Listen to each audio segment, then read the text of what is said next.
Good afternoon, everyone. Welcome to ASDC's Thursday Train to Win webinar.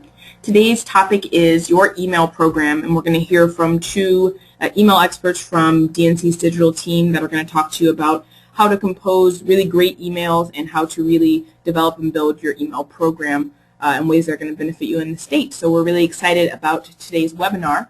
So before we hop in, I just want to remind you of a few programming notes. The first is that as an attendee to today's webinar, you are in listen-only mode. So if you have a question, you're welcome to type that in the questions box there on your GoToMeeting module, or you can click the raise my hand icon, whichever is easiest for you, and we'll make sure that we get you unmuted and get your questions answered. Additionally, if you're tracking with us on social media, and we hope that you do, you can use the Twitter mentions at DemChairs, which is the Association of State Democratic Chairs, or you can use the hashtag for our webinar series, which is hashtag train, the number 2, and win. So again, you're in listen-only mode as an attendee to today's webinar. You can type your questions in the questions box. Patrick and Rebecca will be happy to answer those for you. You can also click the raise my hand icon, and please do follow us on social media. So without further ado, I'm going to turn the presentation over to Patrick and Rebecca that will talk with us today about your email program. Thanks, Jonay. Hi, everyone. My name is Patrick Stevenson. I'm the email director here at the Democratic National Committee. We're just going to walk you through a few things today. Rebecca Christopher, who's our senior email campaigner here at the digital team, will join me in doing that. So first, why email is great and why you should do email. In 2012, 2/3 of the money we raised on the Obama campaign was online. That came out to roughly $690 million. That is not an expectation that anyone here should have of raising a $690 million or be 2/3 of your money online. But it does show where people are going to give their money. And I view that as something of a ceiling where there's space to get people to give money online, and I don't think any of us have hit it, which is something that we try to do here on a daily basis. Email is really the only way to raise money online, and Rebecca, I don't know if we did some analysis of how much money we raised here at the DNC over the internet in 2013. And most of it came from the email program. The note here is that last year's social media accounted for almost none of our digital fundraising, and part of that is just because they're different media and they serve different purposes. Saying that people want to give money online is basically saying that they want to give it over email or they will find it themselves.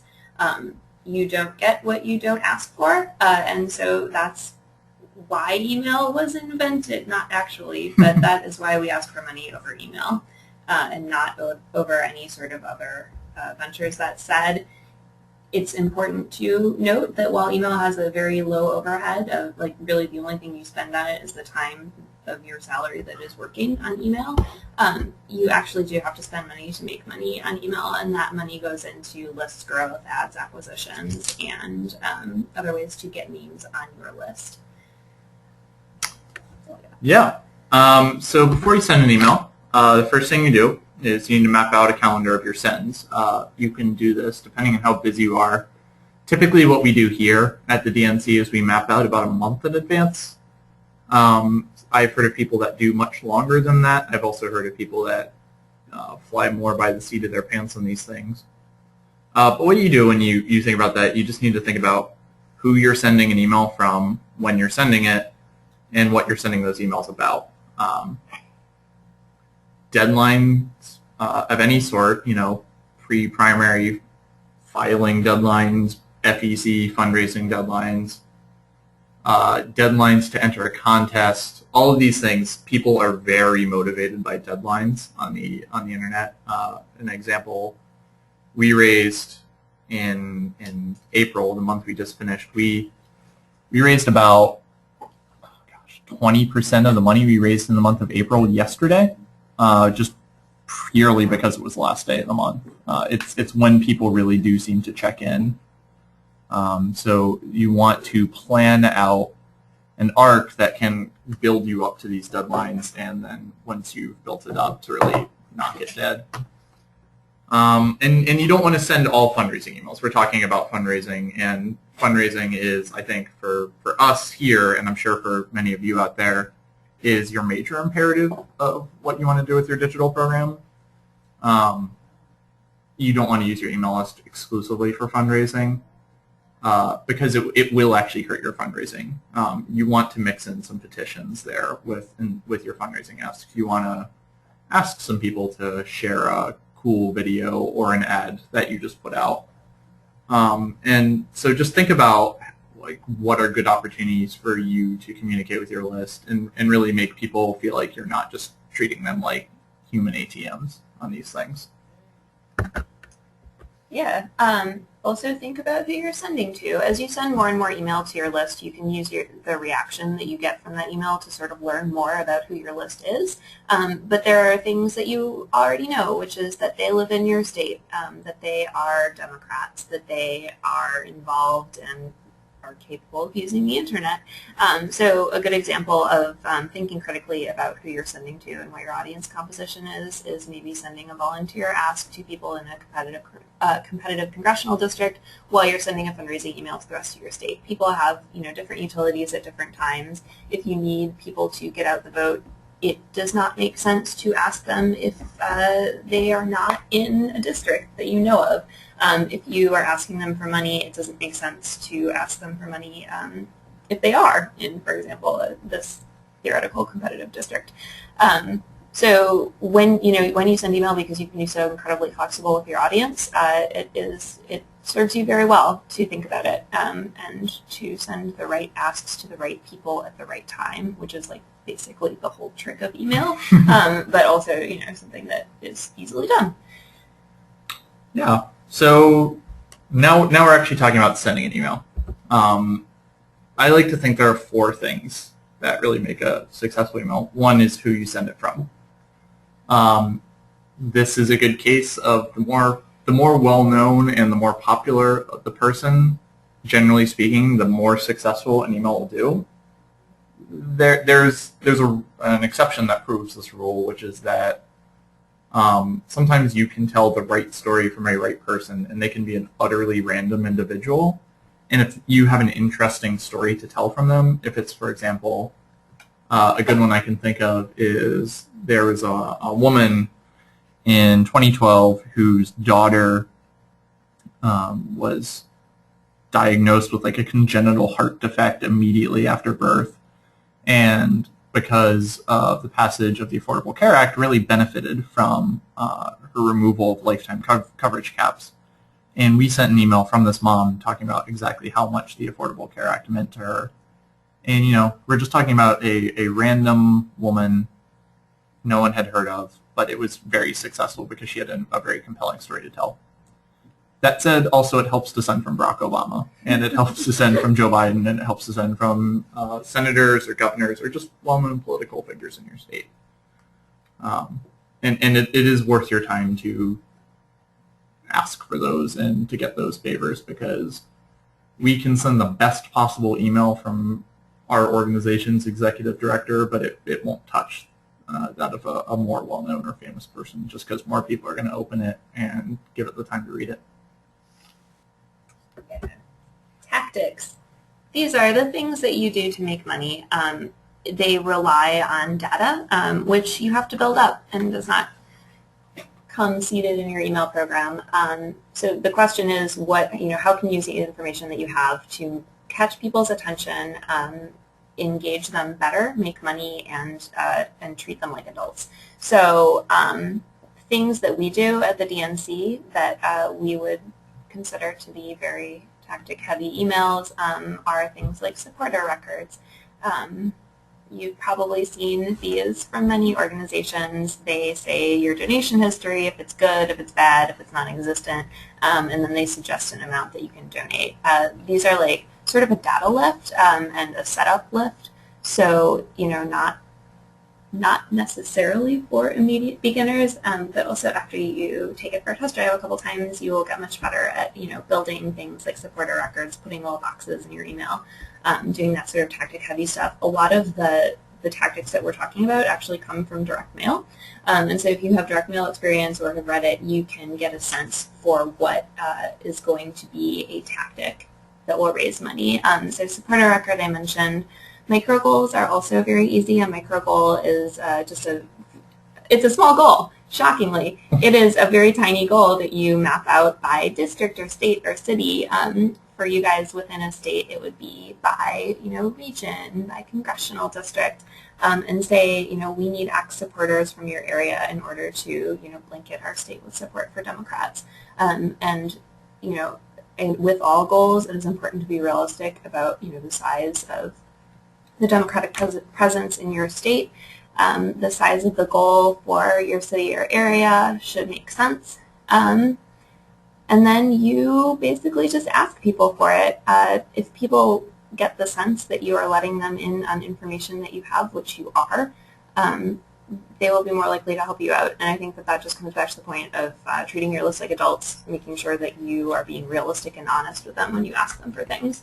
The final tactic that will work 100% of all of the time is deadline asks. We touched on this earlier. Deadlines are great because the sort of theory with asking people for money over email is that a lot of them have decided to give you money anyway, and there's very little persuasion that goes from someone scrolling through an email in their inbox and making the decision to give you money. They probably want to. They're thinking about when. And so if you tell them there's a deadline, that's a when. Mm-hmm. Deadlines come when you report to the FEC. You can make them up yourself by having to do something. I think that after I mentioned making up deadlines, it's also important to remember that you should not just pull them out of the sky. They should be an actual thing that you're doing. If you're voluntarily reporting to the FEC, that's a real thing. If you're not voluntarily reporting to the FEC, that's not. And I think that sums up tactics. If you have any other questions, we are happy to answer them at the end. So just a couple more things. Nope, doesn't sew up tactics. Sorry. They're just basically talking about things just to keep your emails crisp and clean. You can ask people to donate. You can ask them to share a video on Facebook. You can ask people to sign a petition. Don't ask them to do all three of those in the same email. There's a thing called choice paralysis. I'm not sure how much of a real thing it is, but basically it's like if you ask people to do everything, they'll do nothing. Whereas if you ask them to do one thing, they're likely to do that one thing. More likely to do that one thing. This is why asking someone for $5 or more is better than asking someone for $5, $25, or $100. We've tested that at just about every level, and if you ask someone for more than one thing, they're not sure exactly what you want, and we're talking about affecting this on a very micro level, and just being direct with people about the best way they can support your state organization is going to help you. Moments. Can you establish a connection to real-world events? And the answer is that you can, because if you are working in a Democratic state party, there are many real-world events that affect you and your state and the party as a whole. We like to try to think that these are primarily news-driven. They can also be, internal moments, hitting goals, overreaching goals, not hitting goals, deadlines. Is there, any sort of major news hook that is relevant to your state that you can use for a fundraising ask or for a, GOTV ask or really anything else? Assuming, though, that your list is more plugged into politics than they necessarily are, will certainly hurt you. And, as much as we talk about treating people like they're more than an ATM, it also will help you to explain things to them. If you have a small local sort of news hook, certainly people on your list are going to want to know about it, but they probably don't know about it already. So if you are introducing the news, make sure that you are not mentioning it like it's something everybody knows. One of the big things about emailing people on a list is that they aren't the people that you see every day and work in your office and are as plugged in as necessarily we are here. It's like people like your mom, people like your mom's friends, who you communicate with a little bit differently. But yeah, so moments are great if you can use them and explain them well. So three good examples of what Rebecca's talking about here is we raised a lot of money in 2012 after presidential debates. None of you are surprised by this, but don't outthink yourself on this one. When everyone's paying attention to politics, it's good to capitalize on that. But you don't have to have a presidential debate to raise money. The McCaskill campaign, after Todd Aiken's legitimate rape comments, raised $1 million on the internet in the 6 days afterwards. They really capitalized very well on that. And a good example, I don't know if we have anyone from the Virginia State Party on here, but we are missing a slide. Oh, sad. No, sorry, here it is. I'm just very dumb. This email, someone in Virginia said something very dumb about women, shock. And Virginia sent a very good email just briefly explaining what that thing that a Republican state legislator said, and told people, what they can do about it. And it just struck us as something that was very good at A, explaining a ridiculous thing that happened, and then B, capitalizing on it, because there was some pickup of this. I think MSNBC and Huffington Post and all those covered crazy GOP lawmakers as crazy thing. But also this didn't assume that, and it went well on capitalizing on that. So good job, Virginia. The last thing that will make an email successful is the content, and that's what you write. So the most important thing about content is that it looks trustworthy. We're about to mention that people are very, very nervous about giving out personal information, especially their credit card information, over the internet. And if your email looks shady, people are going to get scared. Things that make your email look shady are going to be anything that, if you troll through your own spam folder in your inbox, you can very easily find things that you should not do. And so, your email should be a sort of calm, coherent piece of content that is professionally put together and is not going to make anybody nervous about clicking and suddenly getting a computer virus. It's like a bank. You're more likely to deposit your money at a bank that looks clean and looks like they have a vault in the back, and then you would be to someone who just said he'd take care of your money. It's just about making people very comfortable. Another part of this is pick a good subject line.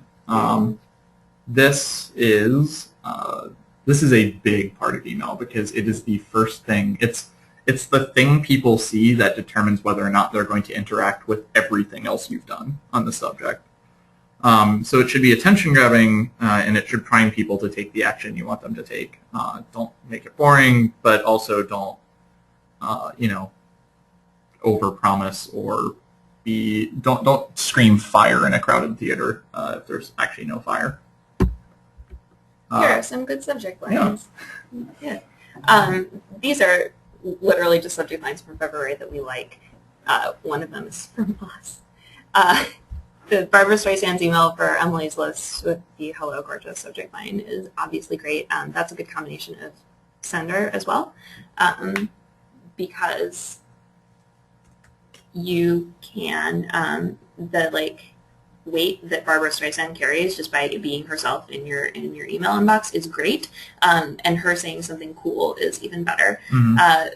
Matt Compton from our own organization, the DNC, is really excited for someone named Patrick, which is a great way to show supporters that you know your name, that you value them individually, and be kind of friendly, which is another. And it makes people think, why is he excited for me? And they read on and find these things out. And another good subject line from Al Franken, just any questions. If you have something you want to say, ask Al Franken. Here's your opportunity to do it. And oh boy, do people have questions to ask elected officials. So there's good, and of course there's bad. Not to rip on Bernie Sanders, we love Bernie Sanders, but the subject line here, the issue with it, is it immediately identifies itself as an e-newsletter. People skim over those. It just, when they read Bernie Buzz, out of control, they've determined that that is a newsletter. They're less likely to interact with it. The second subject line from the Romney campaign, that doesn't mean anything. We know elections are about choices. It's thoroughly uninteresting, and no one cares. And then the Washington Animal Rescue League literally just writes January e-news from the Washington Animal Rescue League, which is not a good thing. Right there. Yeah, two more things here is that the subject line is introducing the content of your email. It is not the title of the book, which means that you should never use title case in your email subject lines.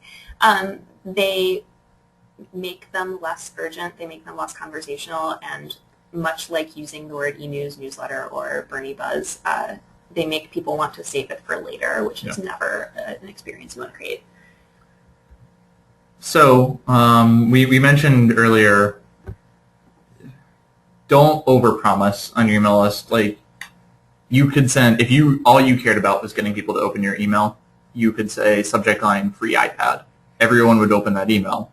They would be very mad that you were not offering them a free iPad, and they would be less likely to donate, and they would be more likely to unsubscribe.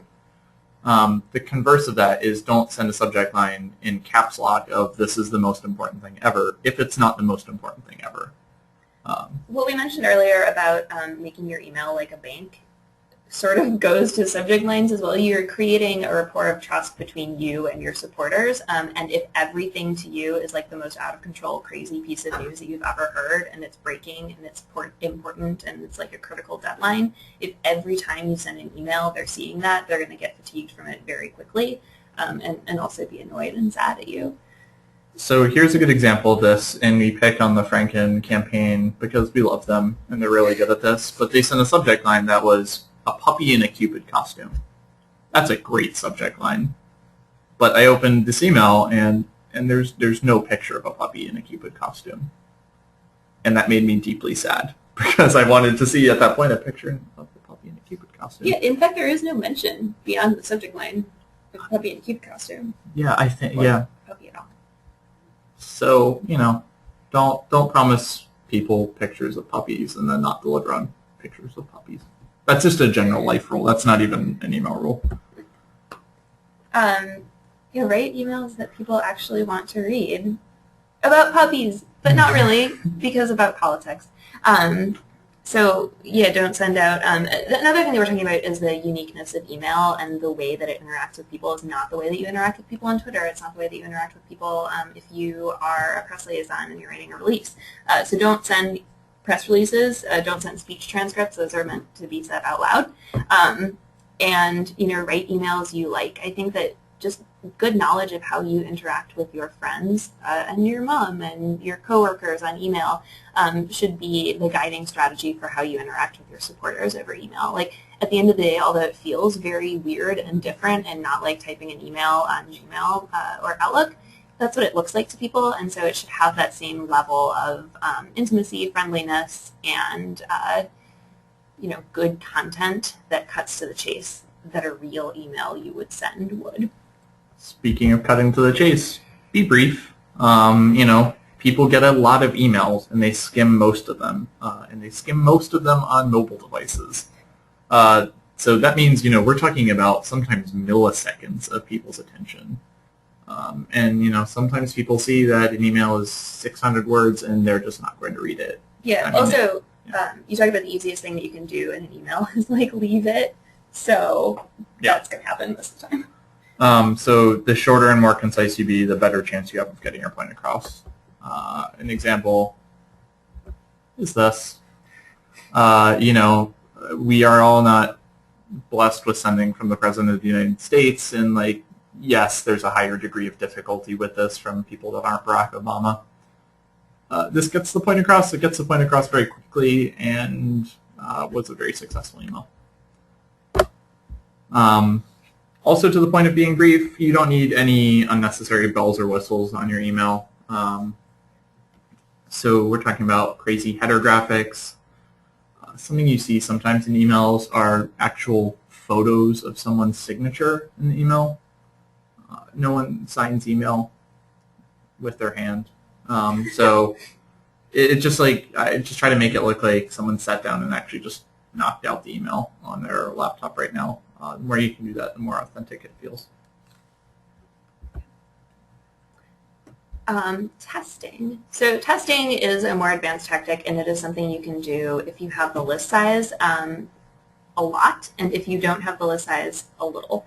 There is an unlimited number of things that you can test. You can't test them all at the same time, and if you depending on your list size, you probably can't test them all at all. But yeah, I think we should go to the next slide, actually. Yeah. So you can test subject lines, you can test senders, you can test different drafts. The difference between two emails, we play this game all the time where, theoretically we're experts at this, right? And we try to guess which email will do better. And, we can predict them kind of, but sometimes an email we think is really good will lose to an email we didn't think was all that good. That's why testing matters. Obviously, there are limitations depending on the size of your list, and don't kill yourself if you don't have the type of list that you can test everything on here. Because also sometimes we over-test, where you might just be better off getting a good thing out a little more quickly and spending your staff time doing other things than testing. Mm-hmm. Or testing will reveal that you will make money no matter what, which is true. This is also true. But if you don't have the space to test for immediacy, right? Like there's two ways to do it, which is to test for an immediate action, which is send 3 subject lines, pick the best one, make the most money in that day. But you can also use testing to learn more about your list. And so this is trying different senders, seeing what the interaction with those senders looks like, different drafts that have very cohesive theories behind them, like this is the short draft, this is the news hook draft, and then learning about what your list likes. So, if you don't have big size to test things immediately and then do them and cash in, you can use them. You can use testing to learn, which is great. Something I think mostly everyone is able to do with most email clients is to ask for dynamic amounts of money. Most email clients will let supporters drop in their highest previous contribution into an email. So when you say chip in $5 or more before the deadline, you're able to edit the $5 to, if someone's given you a lot of money, they're usually able to edit it to $100 or more. That's going to get you more money, and it'll let you message your supporters appropriately based on their donation history. And it's a very effective tactic. But also, you can send graphics. If you have the ability to make graphics, people think that it's very cool to get them in their inboxes. And also, now that email clients are evolving, they look more like real emails that you would send because you can send graphics in your own emails to your friends. Also, especially on mobile, graphics look great, and people like to see big things filling up their screens as they look at their phone.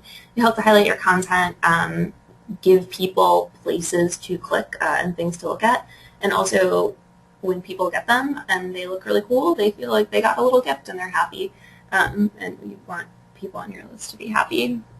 Making graphics can be very hard, and so having a sense of humility about what you can do is also good. You can make a very simple graphic like the one we're about to show you that does super well and also looks great. Yeah, so this past week we saw the Texas Democratic Party send a really good email, and I thought took a lot of advantage of a graphic, which is, this is the top half of it. I'm sorry to whoever designed this if you're on the call for hacking your graphic apart, but it uses a photo of Wendy Davis and Leticia Vanderpoot to instead of words, and it makes a connection with the candidates, and it's just like, it's a very smart use of a graphic. I think sometimes it's easy to sit down and say, oh, we should do a graphic, and just make words look prettier. But there's a lot of stuff you can do with it. You especially if you work for a candidate, you can really create a connection with the candidate by doing things like this, by getting their image in front of people. And we have rules here where people react very well to large smiling pictures of Barack Obama, and we try to work that into our content wherever we can. Just because it makes people happy, and you want the content you're putting out there in the world to make people happy, because A, that's a nice thing to do for your supporters, and B, it will help you in the long run. So just to wrap up before we take some questions, I think if we have to leave you with anything on this, and Rebecca touched on this, there's a limitless amount of stuff you can test, and you can do a lot of optimization. But for smaller organizations, it's more just important to run a clean, trustworthy program than it is to worry about any of the rocket science that gets written up in Business Week or whatever. And I think it's easy to lose sight of that because everyone wants to do the cool, cutting-edge, sexy stuff, but it's just honestly more important to put something out there that looks competently put together and you think is going to make people trust you. Yeah, I agree. That's the last slide. No, it's not. Well, There's one we have more. slide that says questions. Questions? Wonderful. If you have a question for Patrick or Rebecca, you're welcome to type them into the questions box, and we can make sure that your question gets answered. Or you can click the raise my hand icon on your GoToMeeting module, and we'll make sure that that we get your question answered and get you unmuted.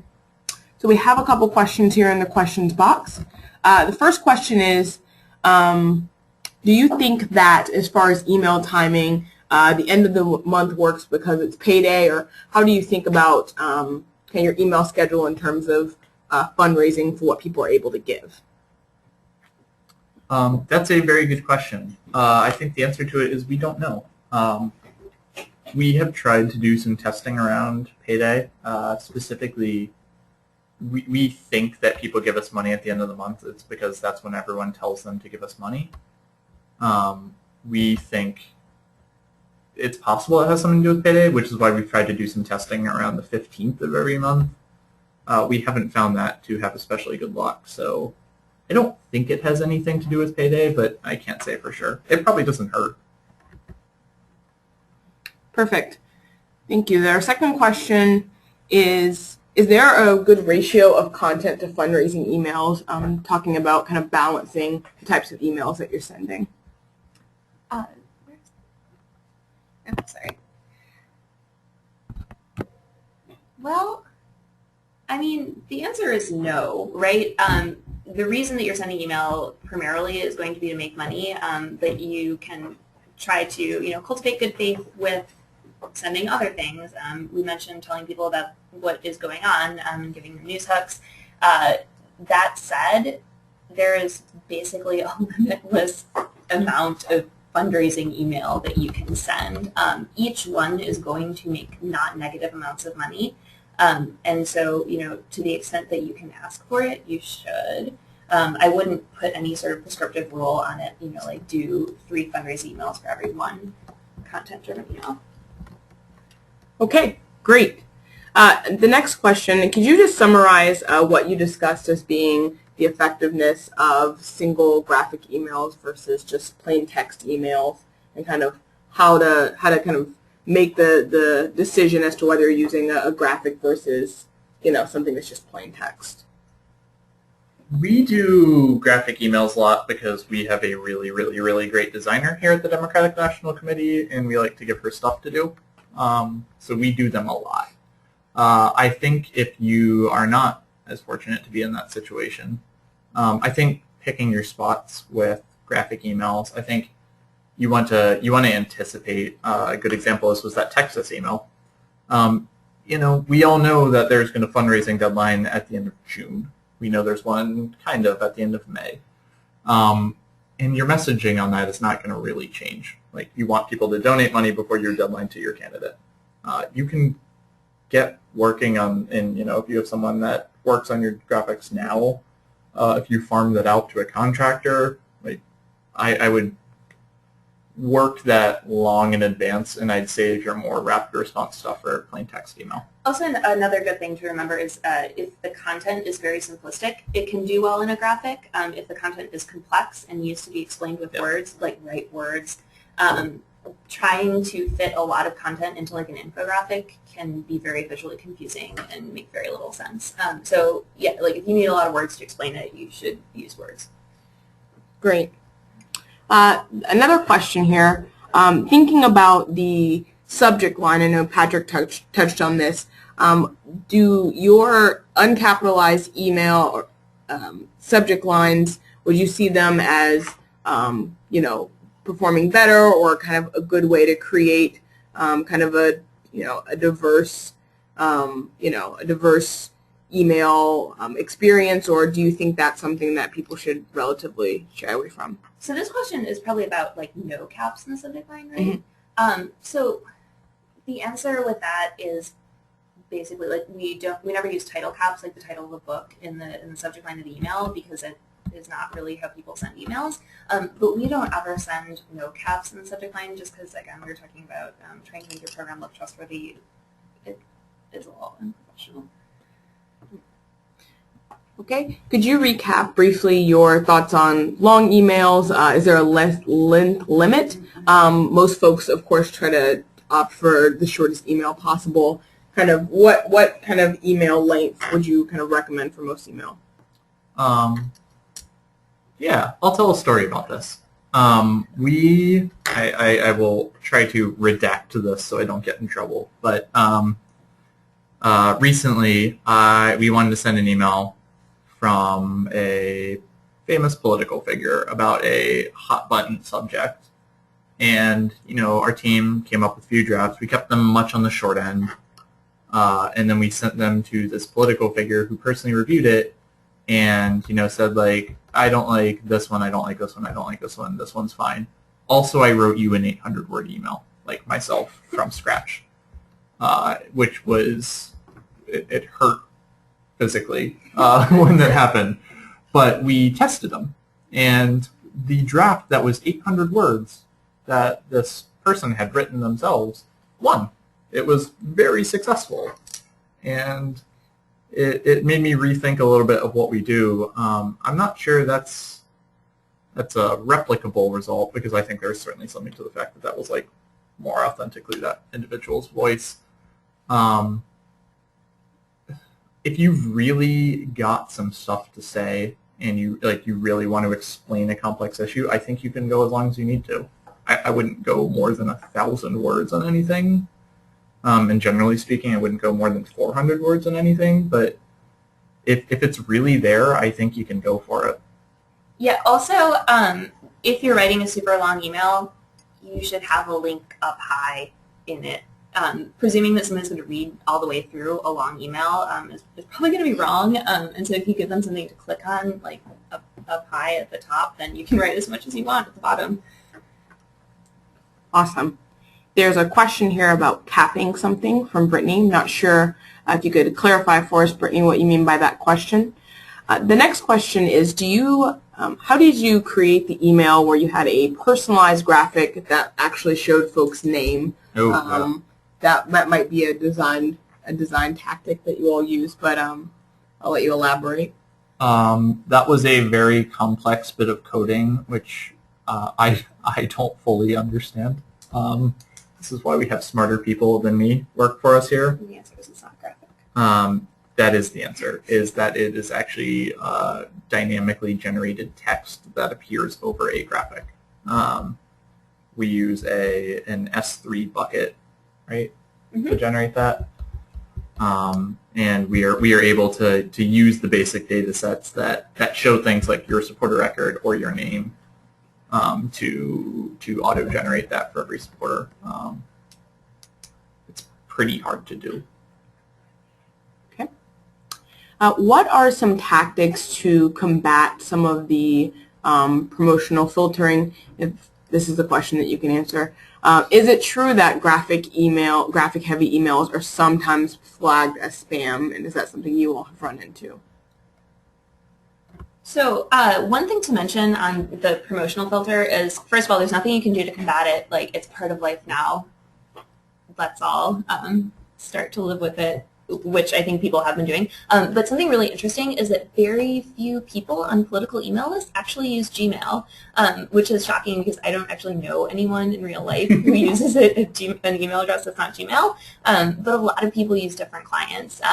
If you guys have the opportunity, you should check out Litmus, which is a service that lets you look at what your emails look like in like every different browser and at address, and like just see all of the options because they're incredible. Also, I think they are free for a while. But yeah, nothing you can do about promo tabs. You are a promo now, and that is life. To the specific spam question, I've heard the same thing.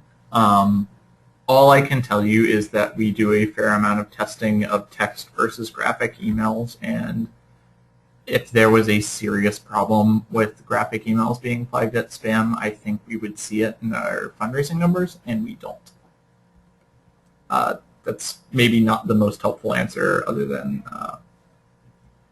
it hasn't risen to the level where I'm super concerned about it. Yeah, also there's no like blanket rule about spam, right? Some people will get stuff flagged as spam and other people won't, just based on what they've flagged before.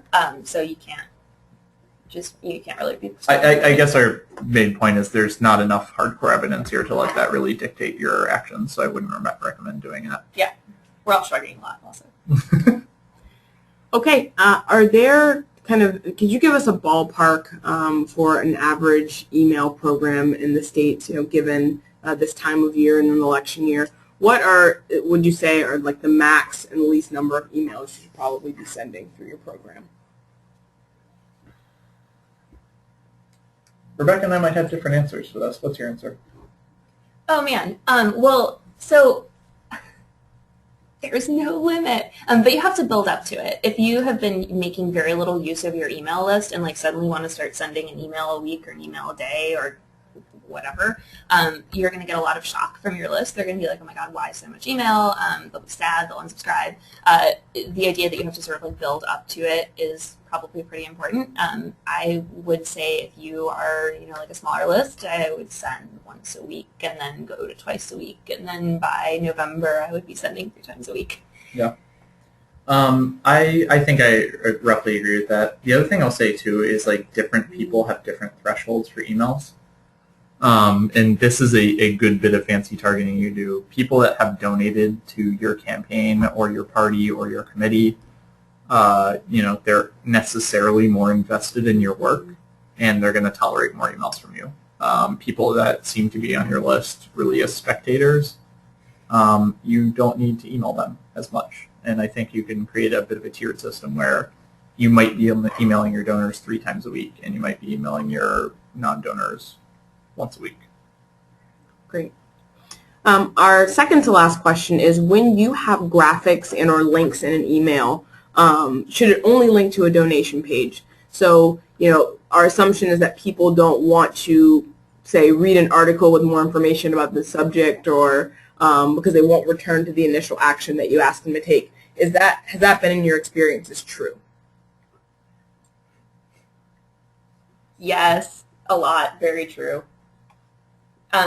So first is coherence within the email. If you are sending a fundraising ask, everything in that email should go to the same page. It shouldn't matter where people click, and also presuming that they are paying enough attention to your email to like read different words and click on different things for different results is also probably wrong. But that said, if you like have a citation that you need to make, it probably makes more sense to just put that internally in the email and don't link it. Yeah. So great. Wonderful. So that looks to be our last question. We had one from an attendee who had to log off, so we'll make sure to recap some of this information for you all and try and make this information through PowerPoint available to you both through our training library and through email. So be sure to look out for that in your inbox here shortly. In the meantime, we want to thank Patrick Stevenson and Rebecca Christopher from the email team here at the DNC for spending some time with us to talk about how to really begin putting together a good email program based on schedule and sender and all the main components that great email programs have. We will make sure that we, again, send some of this information out to you all in a recap. I know there were tons of questions in our questions box, so we'll make sure to get a few quick notes and make sure those get answered. So thank you all again, and we will look forward to seeing you on next week's webinar.